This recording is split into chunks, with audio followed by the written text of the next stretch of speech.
Hello everyone, I hope you all are doing well.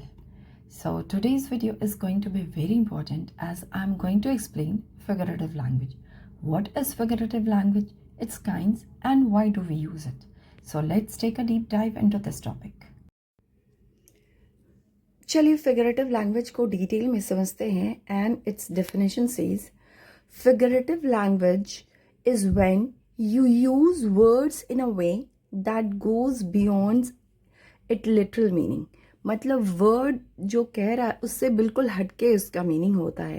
And उसे example के through समझते हैं. It's raining cats and dogs. It is an idiom. It's raining cats and dogs. अब cats and dogs तो आकाश से नहीं गिरेंगे, और फिगरेटिव लैंग्वेज में हम लोग उसको यूज़ करते हैं ये दिखाने के लिए कि it's raining very heavily. Figurative language can be of different kinds. I'm going to pick few important of them. और उसका first of its kind is simile. Simile, when we compare two unlike things using the words like or as. जब हम लोग like और as के help से किसी two different things को compare करते हैं. For example, she is as sly as a fox. A fox को हम लोग किस वे में पहचानते हैं? Fox is cunning, fox is clever. So she is as sly as a fox, मतलब वो बिल्कुल फॉक्स की तरह क्लेवर और कनिंग है. ही रन्स लाइक अ चीता. चीता is known for its speed, running capacity. तो ही रन्स लाइक अ चीता, वो बिल्कुल चीते की तरह दौड़ता है. Metaphor is another kind of figurative language. बिल्कुल सिमिली की तरह है, बट यहाँ डिफरेंस ये है कि यहाँ पे हम लोग लाइक और एज वर्ड यूज़ नहीं करते. We compare two unlike things but without the words of like and as. For example, the classroom was a zoo means classroom was very noisy, very chaotic. So classroom was a zoo. Next, his heart is a stone means he is very emotionless. He lacks empathy. So his heart is a stone. Another different kind of figurative language is personification. यहाँ पे personification में हम लोग क्या करते हैं कि human qualities जो है वो नॉन ह्यूमन थिंग्स के थ्रू एक्सप्रेस किया जाता है. It gives human qualities to non human things. For example, the flower danced in the breeze. Dance करना तो ह्यूमन क्वालिटी है and flower is a non human thing, but the flower danced in the breeze. The alarm clock screamed at me.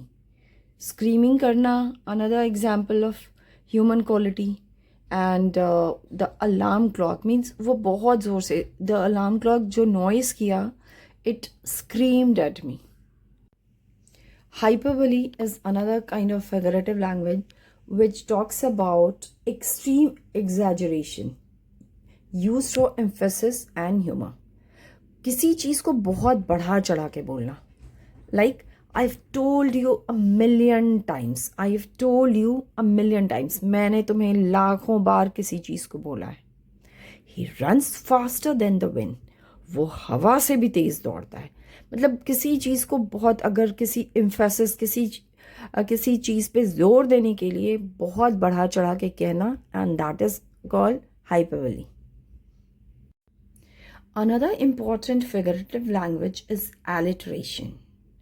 Here, nearby words begin with the same consonant sound.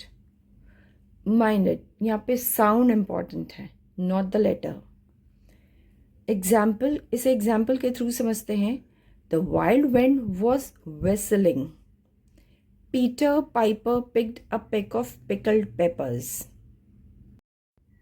Now let's understand what is onomatopoeia. Onomatopoeia में words जो है वो natural sound को show करते हैं. For example, B कैसे sound produce करता है? बज. So the sound of here, the bee buzzed around the flower. The door creaked open. Door का sound क्या है? Creaked. So the door creaked open. Oxymoron is another example of figurative language which pairs two opposite words together. यहाँ पे two बिल्कुल different words रहते हैं, like honest politician. Politician can be honest. So honest politician is an oxymoron. You have to be cruel to be kind. Cruel and kind, two opposite words.